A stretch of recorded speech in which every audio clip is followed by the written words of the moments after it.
Hello guys, good evening. So we have discussed about the Java fundamentals like keywords, constants, variables, data types, methods, and then method calling, method definition, statements.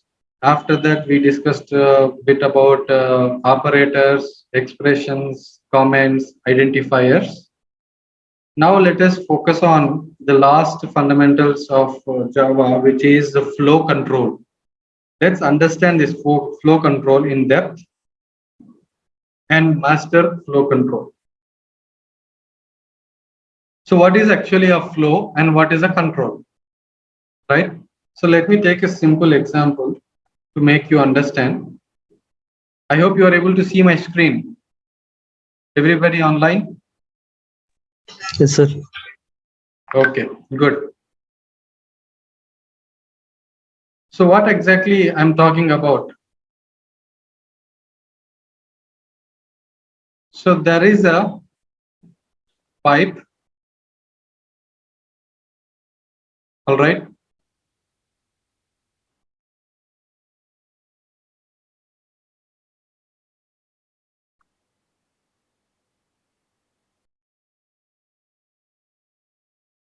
There is a pipe.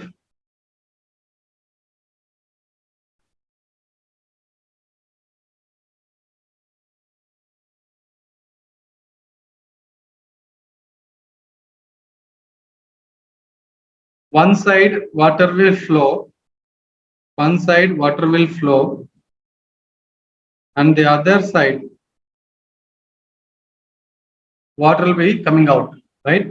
So this is a flow once it starts. So you need to understand there is a starting point and there is an ending point. Starting point and ending point. Up to this water keeps flowing. Up to this water keeps flowing till the other end point. Once the water is coming from one end point, it will be going out in the another end point. So what we do, we put a tap here. We put a tap here. We put a tap here. By putting a tap, we will get a water flow from the tap. So we are controlling the flow of water getting in another end point. So we are fitting an end point and controlling whether water should go this way or that way, right? So like this, in Java program also we have a flow. We have a flow. So Java program execution starts. Java program execution starts. Java program execution starts at main method. At main method. Main method is defined inside class.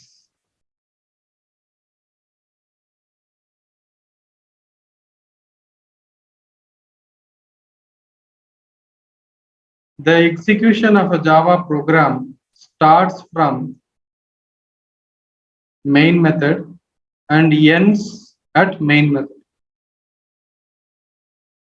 It starts here and it ends here. So this is a flow. What is meant by flow here? It is going to execute line by line, line by line. Each line is getting executed. Line 1, line 2. Like this, each statement gets executed in an order, in a flow. That is why this is called as execution flow. I've been telling you on this execution flow a couple of times till today. Execution flow. So execution flow starts from main method. Execution flow ends at main method. In between, if there are any other method calls, it is going to call that method and execute it. So that's how the execution flow continues, right? I'll give you a small example to make you understand the flow. I'll write class flow 1. Inside this class flow, this method called public static void main string args open and close. Inside this, we write test method call, and then we write system dot out dot println out dot println.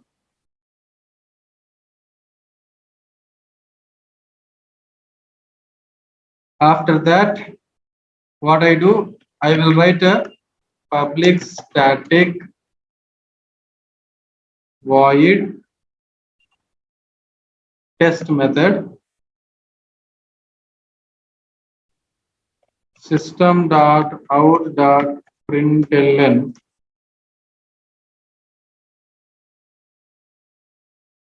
from test method public static void test1 system dot out dot println of test1 method test1 method. Okay, and from test1 method I am calling test2 method. So I am going to define public static void test2.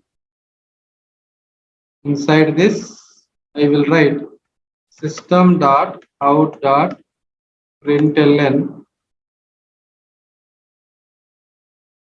test2.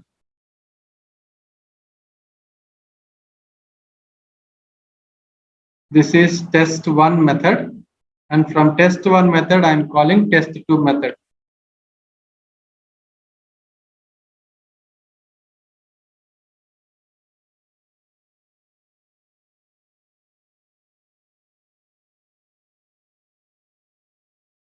Test1. Can anybody tell me what is the output of this program? What is the output of this program?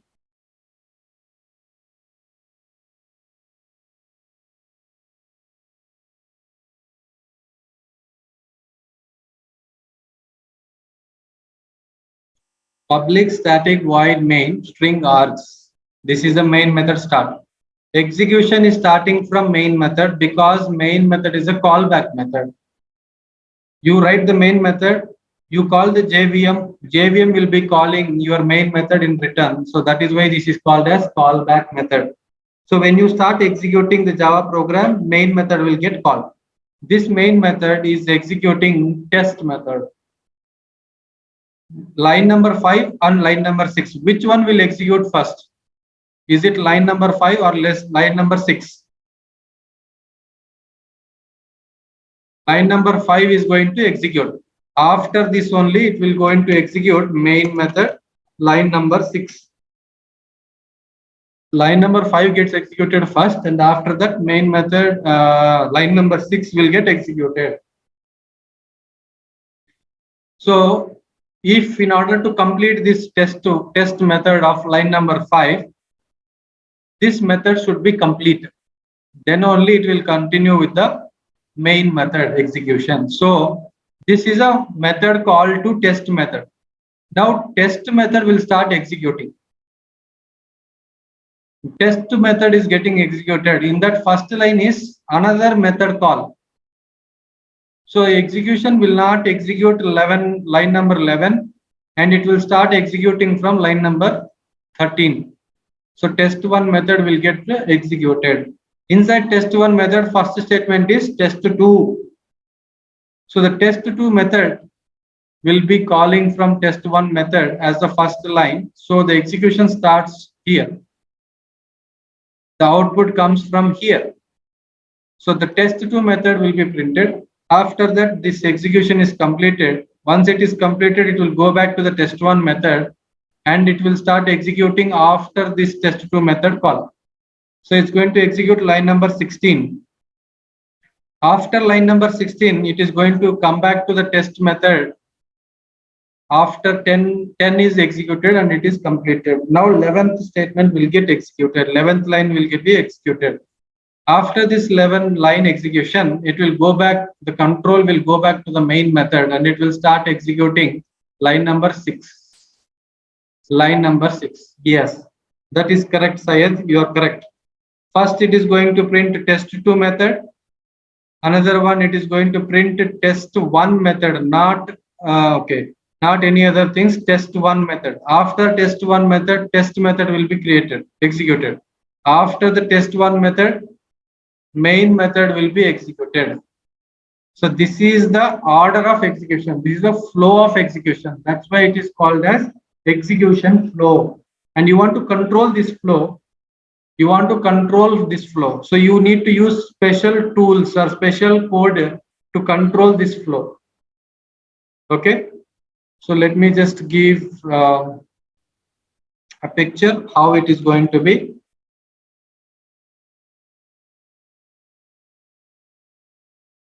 When we start executing the program, which is flow1, we'll execute it with Java flow1. What it does, as you already know, it will check, it will load JVM first in the memory. JVM is loaded into memory. JVM is loaded into memory. Now after that,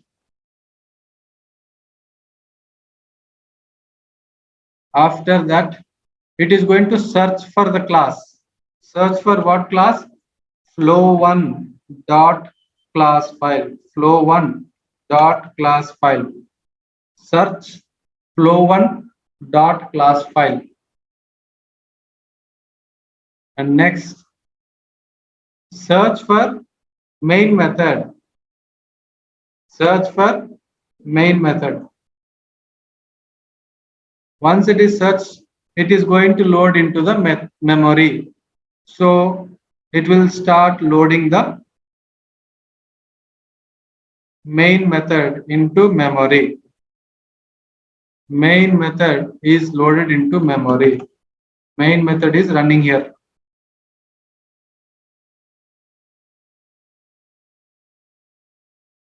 What is the first statement in the main method?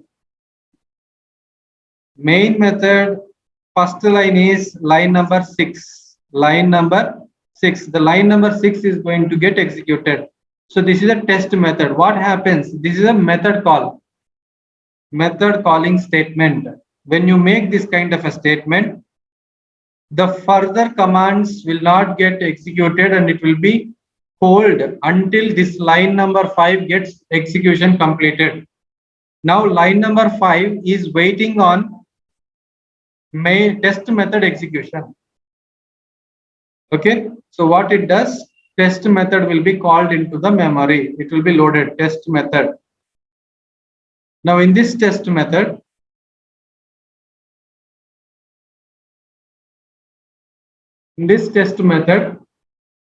what is the first statement? We are calling test1 method. So it is going to load test1 into memory.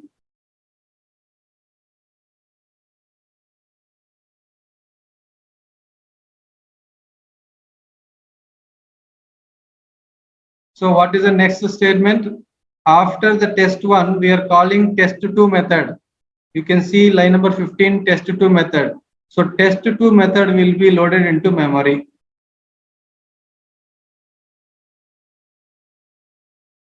Test2 method. Now inside test2 method, what is the statement? System.out.println. So println method will be loaded into memory. Println. This println method is loaded into memory and it gets executed. So first one, it is going to print test2 method. First it is going to print test2 method. Now after println method, this is getting destroyed. This one gets destroyed. This one gets destroyed. After that, what is the next statement after the method call in the test1 method? Test2 method is called in line number 15. After completion of line number 15, it is going to execute line number 16. Line number 16 is again println statement call, println method call, that is test1 method.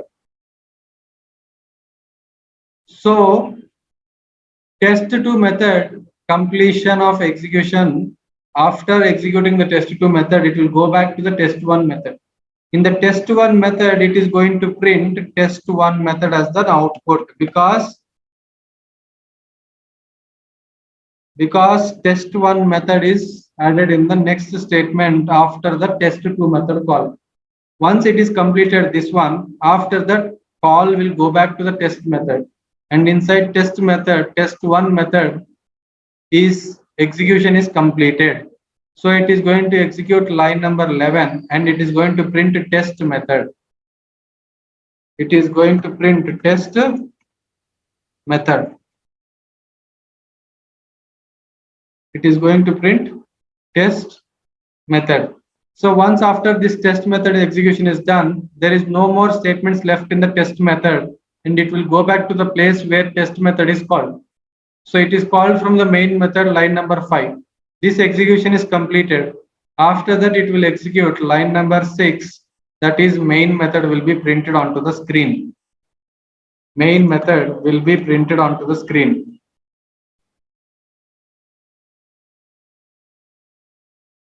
Okay, this is the flow of execution, Java program flow of execution. So now after this last statement in the main method, there is no more statements left. So what it is going to do, it is going to clear up all the memory and destroy the JVM This is the execution flow.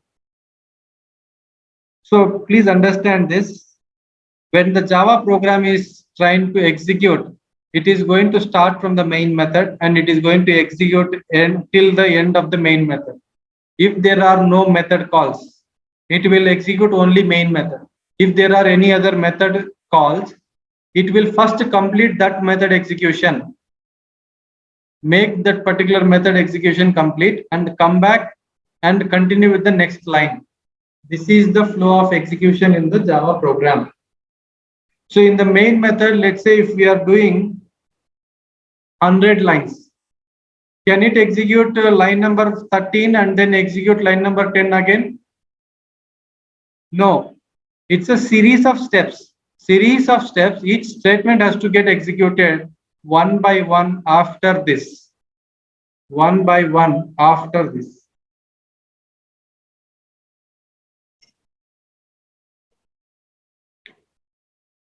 One by one after this. All right. So each statement line by line, it is getting executed. Okay. So this is how the method execution flow will happen. Java program execution flow will happen until unless test method is executed. Until unless this test execution completion, it will not proceed with main method execution. This will be hold. This will be held. Right? Until this test1 method execution, test method will not proceed its execution. Until test2 method execution, test1 will not proceed with its execution. Until test2 method execution, test1 will not get executed. So once the test2 method execution is completed, then it will go back to the test1 method and continue from the next line onwards. Once this one is completed, then only it will go back to the test method. Once this one is completed, it is go back to the main method. Otherwise, it will not get executed at all.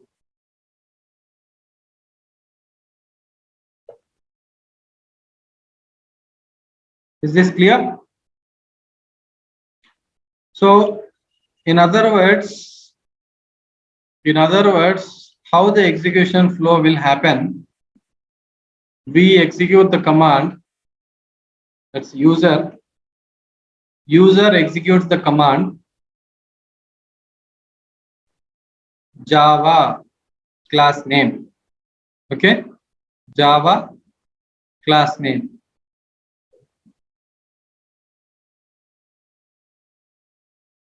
This program execution completes once main method is completed. So it's going to start main method. Execution of main method. This main method, it will be stayed alive till the main method each line in the main method gets executed. So main method, what it does,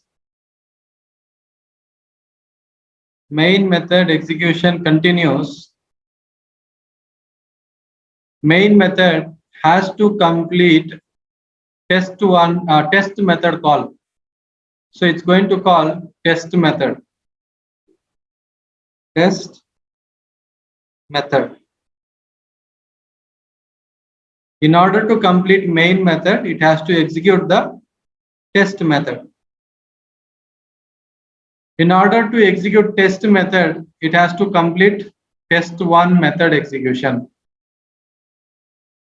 Test1 method execution.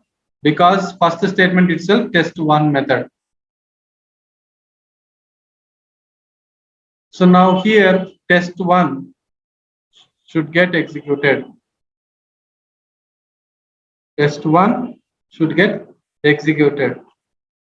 In order to complete the test1 method execution,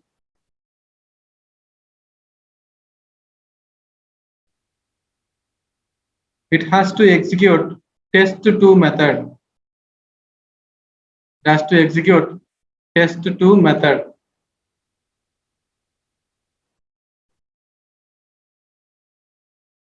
So the test2 method it has to complete means it has to execute println method.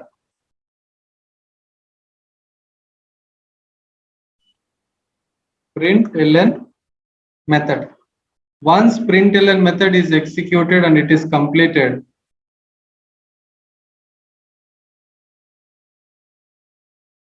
once this is completed, then only it is go back to the test2 method. Once this one is completed, then only it will go back to the test method.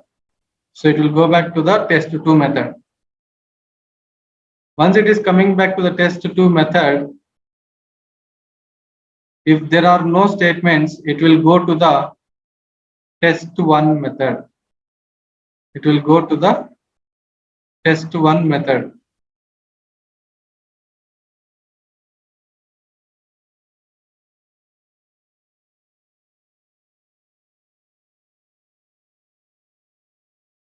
It will go to the test1 method.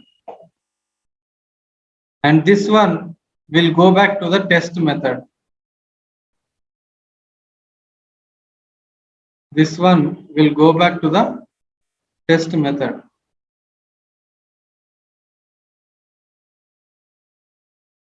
And the test method will go back its execution to the main method.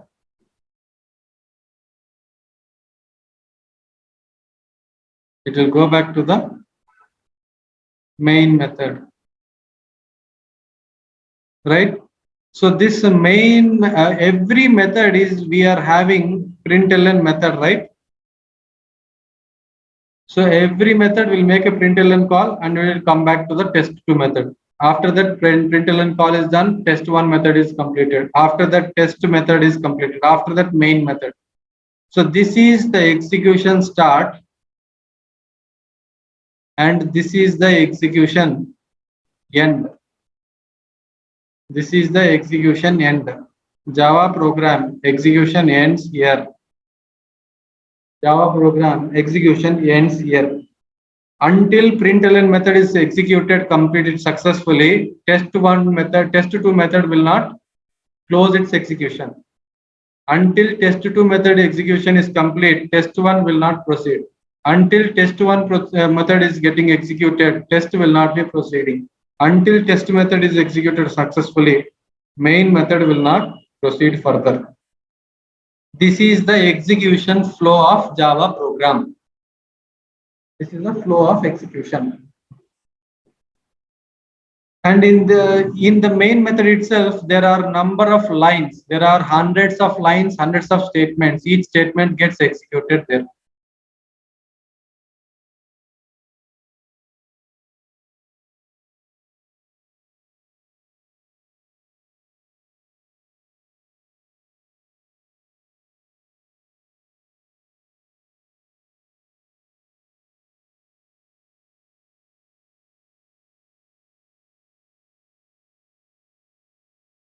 Each line gets executed. This whole execution is called as execution flow. From start to end, whatever is the flow, it is going to execute one by one series of steps. This is called as execution flow. Now, how do we control this execution flow? If you don't want to execute this line, how do you control it? If you don't want to execute this line, how do you control it? If you don't want to execute this line, how do you control it? That is what we are going to learn today, which is called as flow control mechanisms. Flow control mechanisms. How do we control a flow? Let's say I will write a simple class welcome.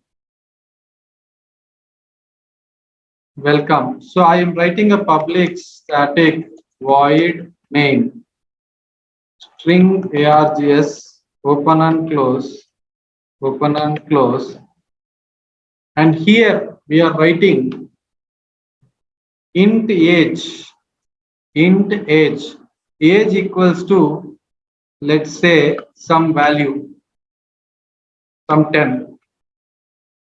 If age is less than 18, if age is less than 18, then they cannot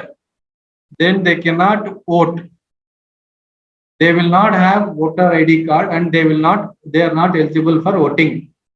So what I do is, I want to say only the people, I want to welcome only the people who is having age above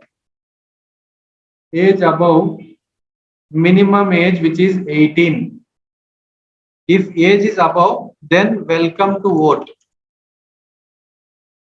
If age is above 18, then you are welcome to vote. If age is below 18, then you are not welcome to vote. So you want to say, okay, if your age is above 18, then only come and vote. If your age is not above 18, then do not vote. Right? So if you want to execute this only in the condition when age is above 18, if age is above 18, then only you are welcome to vote. So if you want to control this execution, whether you want to execute this, whether you want to do not execute this, depending on a condition. If age is above 18, above or same as 18. If you are eligible, if you are 18, then you are eligible to vote. So if your age is above 18, then only this statement will be printed. If your age is not 18, it will not be printing this. Not above 18, it will not print. If it is not above 18, it will not print. If it is above 18 only, then it will print. It will print. So that is the control. If you don't want to execute this, you depend on one condition and skip the execution of this. Okay, this is called as if control. If control. What is this if control statement? You need to write if. The syntax of writing if control, syntax for writing if control is that if condition then statement. If condition then statement. When this statement will get executed? when the statement gets executed? Only if condition result is true. If the condition is false, it will not execute.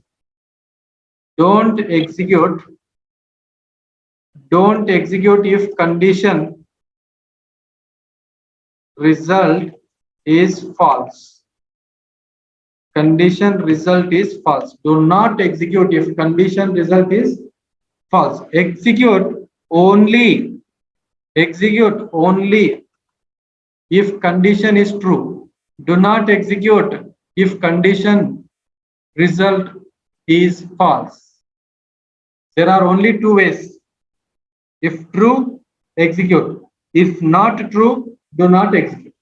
That is the control. That is the control. If the tap is open, then only flow the water. If tap is closed, do not flow the water through the tap. It is as simple as that. So the flow will be halted there. So once the condition is resulting either true or false, it will take decision and it will move whether it has to execute or not execute.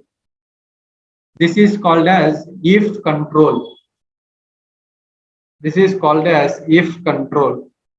Now, what are the conditions we can talk about? So we know that logical operators are there, which is less than, greater than, less than or equal to, greater than or equal to, not equal, and equal.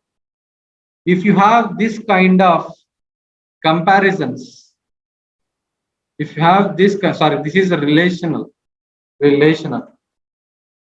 sorry, this is relational, then logical and logical are. You can write more than one conditions by attaching logical and logical are.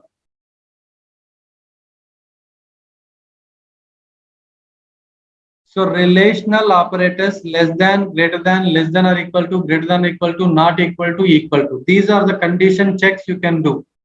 You can do more than one conditions using relational and logical operators. So in what condition they have to vote?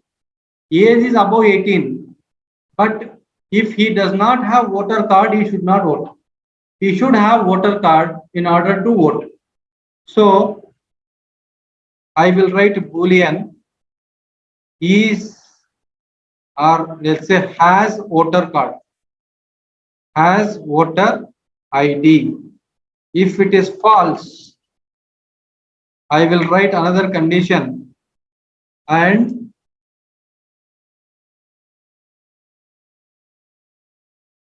voter ID. If it is false, then this condition will be broken because this is logical and when true comma true, then only it is true. If one of them is false, any of them or all of them is false, it's going to result false only. The condition results false if any one of them is false or both of them is false. So what will happen? The end result is going to be false if any one of them is false. Now both condition checks will happen and it is going to result false. This statement will not get executed. This statement will not get executed. So this is how we use combination of operators, logical and relational operators, to control the flow.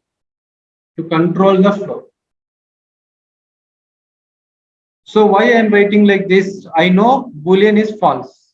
If I give here this variable name, instead of this variable name, it is going to have false in this place. That's why I am writing just the Boolean variable. If it is true, then it will result true here. It will be replaced this one with the true. If here false, then it is replaced with false. So it's not getting executed this one if one of them is false or both of them is false. This is how we write the if control.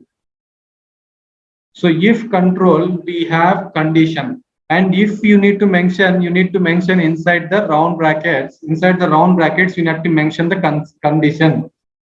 This is the syntax. Is everybody clear about if? If you are clear, please type C in the chat.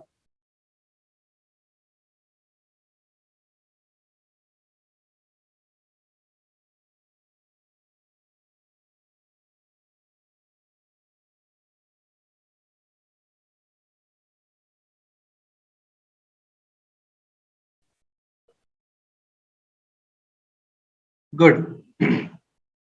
Now, what am I saying? So now we know about how to write them. If we have only one statement, if you have more than one statements, what will happen? If you write one more statement. So remember this, when you write if condition, and you do not mention flower brackets here.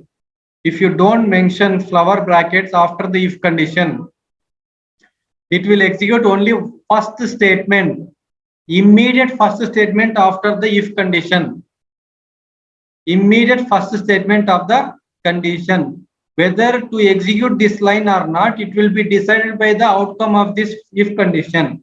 Second line will not be considered. So if condition without block, it will consider only first line of statement, first statement after the if condition. It will not going to consider this one as if condition. So remember, if you don't write a flower brackets after the if condition, only this statement is considered whether to execute or not based on the result of this condition. Whether this is true or false, the second statement will execute any which way. If you want to control this one also under the condition result, then you need to write if condition with block. You can write more than one statements. Statement 1, statement 2, statement 3, statement 4, like this, any number of statements you want to control, and do not execute all the series of steps if the condition is false. If the condition is returning false, then do not execute any of these statements. Do not execute any of these statements. Do not execute any of these statements. This is called as if block. This is just if condition, but here it is if block. More than one statement is controlled by the outcome of this condition. This is if block. And I don't want to execute this line if the condition is true. If the condition is true, it will execute only this line. If the condition is false, then only it has to execute the line number 2. So what I need to do, I need to use something called else. If condition is true, then execute this statement. If the condition is false, execute this statement. If the condition is resulting false, then don't execute this statement and execute only the else condition or else block. So what happens if it is multiple statements? Else statement 5, statement 6, statement 7. This is called as if else condition. This is called as if else block. This is called as if else block.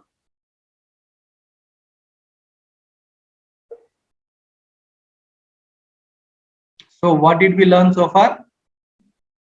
We learned about if condition,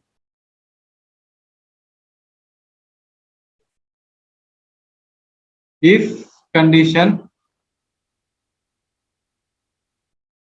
then if condition with block, if condition with block if condition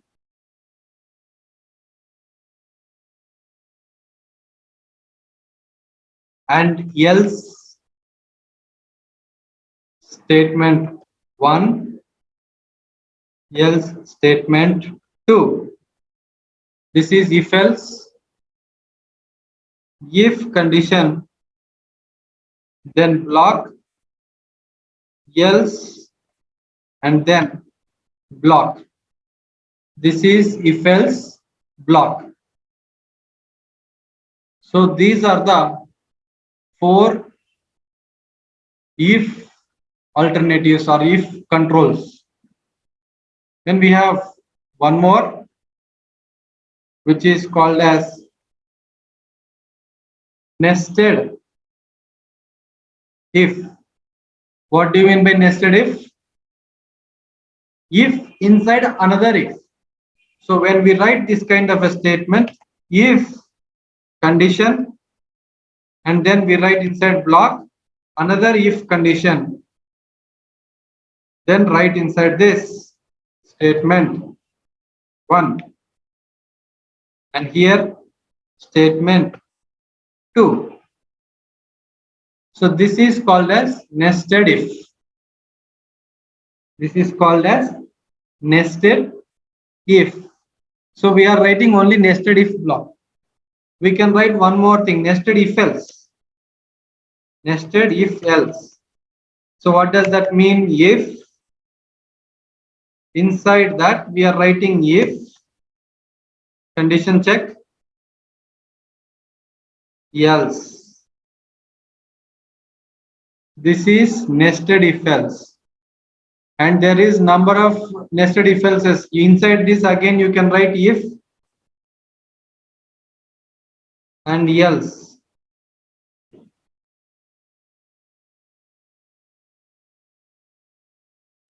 So like this you can write any number of if conditions inside another if.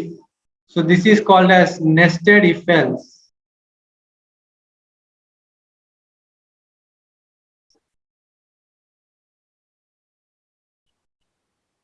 So now you can write in the top if you can write one else, and inside that you can again write if. Like this you can continue with any number of if else conditions inside another if or else. So this is called as nested if else. Nested if else. Then there is another one which is called as if else ladder. What is if else ladder? So first one, if the condition 1 is true, then execute this. If the condition 1 is false, else again do an if condition, condition 2, else if condition 3, else if condition is 4.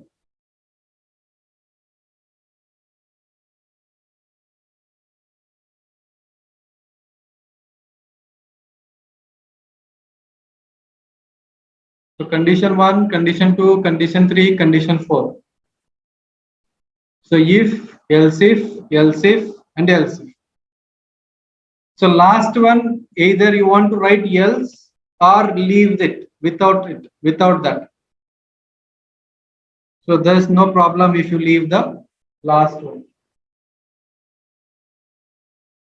So this is called as if else ladder. Ladder means it's a chain of if else conditions. If one is not true, then only it will proceed for another one. If one is true, rest all these else blocks will not get executed at all. This is one of the control. It's one of the flow control. So you can write any statement inside if this one or this one or this one or this one or this one. So this is called as if else ladder. This is called as if else ladder. So how many we are seeing so far? If condition with block, if condition and else, if condition and else, if condition and else, if condition and then else, if condition then else, then inside this condition check if condition. This is called as, this is only if block, sorry, if condition. Then this is if block, if else block. This is if else condition, if else block. Then this is nested if else, nested if else. And then last one, if else ladder. If condition 1 else, if condition 2 else, if condition 3 else. This is if else ladder. This one is nested if else. This one is if else block. This one is if else condition. This one is if condition. This one is if condition. So these are all the different flow controls, and there's one more flow control.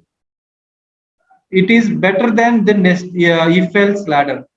It is better than the if else ladder, which is called as switch. In this switch, we just pass the constant. We pass the constant. Inside that, case 0, we write statement 1. Then case 2 or case 1, statement 2. Case 2, statement 3. And last one, if no choice is matching, then we need to use default. Then we need to use default. Then we need to use default. So the case 0, statement 1, case 1, statement 2, case 2, statement 3, and then default. So while writing these cases, we need to write one statement which is called break after this statement. After this statement, we need to write break. Same here also, break. Same here also, break. So last one, whether you write a break or you don't write break, it is fine. Yeah, Jagdish, we'll see some examples. I'm just explaining about the flow controls. What are the flow controls that we can use? Okay. So let's see a list of programs that I've shared you earlier. List of programs I've shared you earlier. First one, we have seen the arithmetic operations the other day. Then I will check. First one, what I do is I'll take one number. I'll take one number. I will take one number, integer number equal to some number. Okay, it may be plus or minus. I'll write minus. So what it has to do is, if I give negative, it has to tell, okay, given number is negative number. If the number is positive number, then it has to tell it is positive number. If I give 0, it has to say it is neither positive nor negative, it is 0, right? So there is no positive or negative 0, it's just a 0. So you need to take a number and you have to tell whether that number is a positive or negative, right? That is the program. So write a program. We have discussed the other day about the comments. Write a program. If a number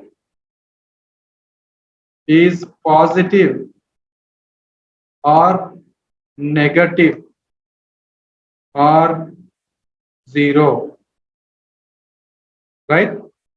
Write a program to find given number is positive or negative or 0. So as we know, a simple hello world program, we just write the syntax class number find number. Okay, find number, just similar as hello world program. Let's write one main method, public static void main string args open and close, open and close.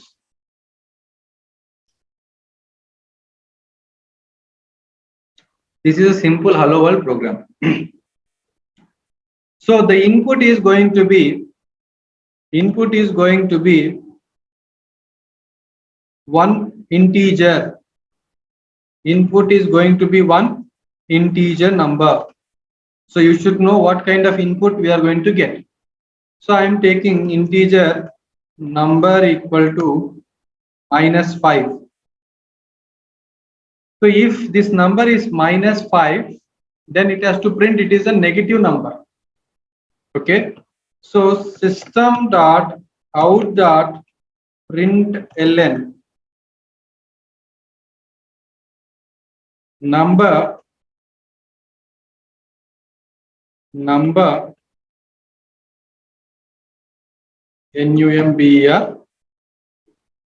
is negative. Number is negative. When the number is less than 0, then it is negative. So I want to control this statement. I want to control this statement based on the condition. If number is less than 0, then it is negative. So I'll write a condition. If number less than 0, then system.out.println number is negative. Let me save this file. Find number.java. Find number.java. So let me give you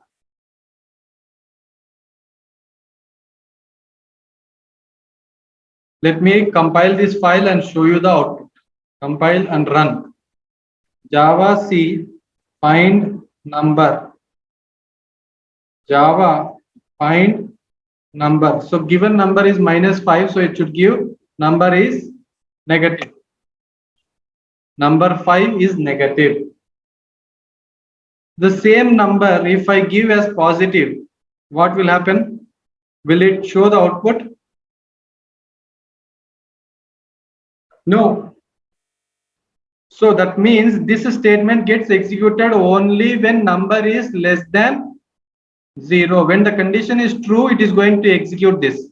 When the condition is false, it's not going to execute this. Right? In the same way, I'll write one more if. If number is greater than 0, What is the type of number? It is positive.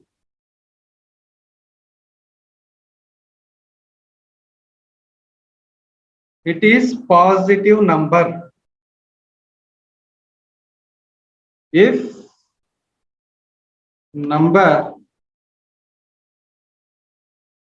if number is equal to 0, is neither negative nor positive. If it is neither negative, it is neither negative nor positive. So let me compile this code and show you the output. Did I save the file? No. Compile this and run. Number is positive. Now let me give you the number as 0.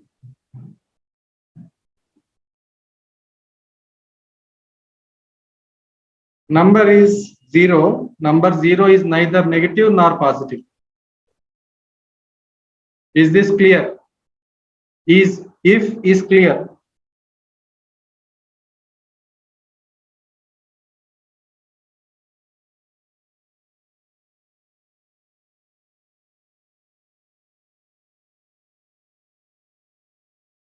Now, then why would we need write this number of if blocks? Okay. Can we write else?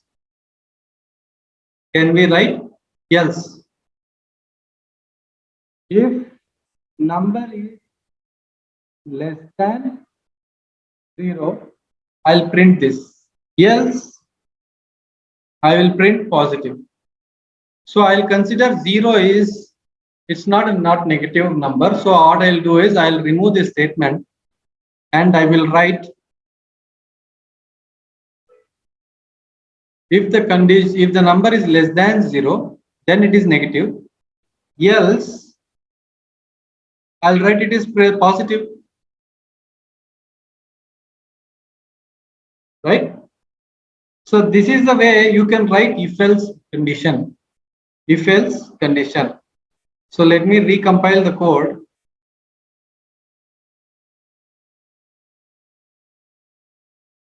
Zero is positive, and I'll make it as 1.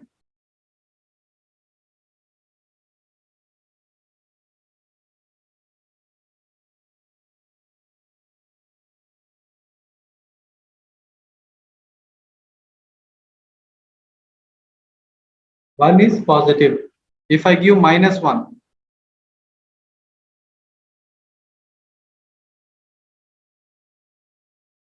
-1 is negative. -1 is negative.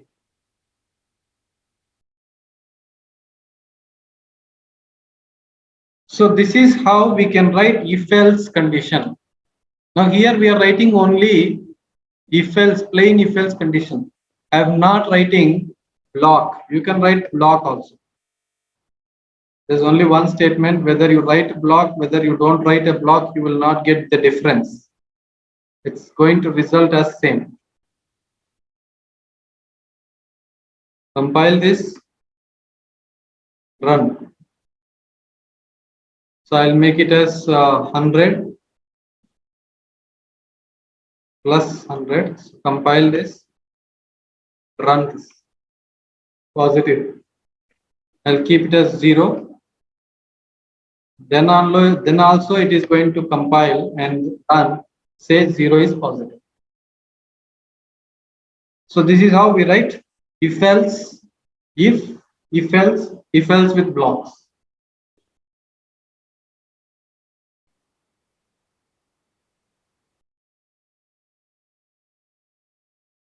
Is this clear?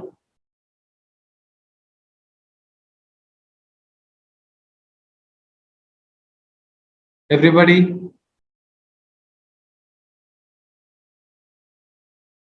If else and if else condition block with blocks.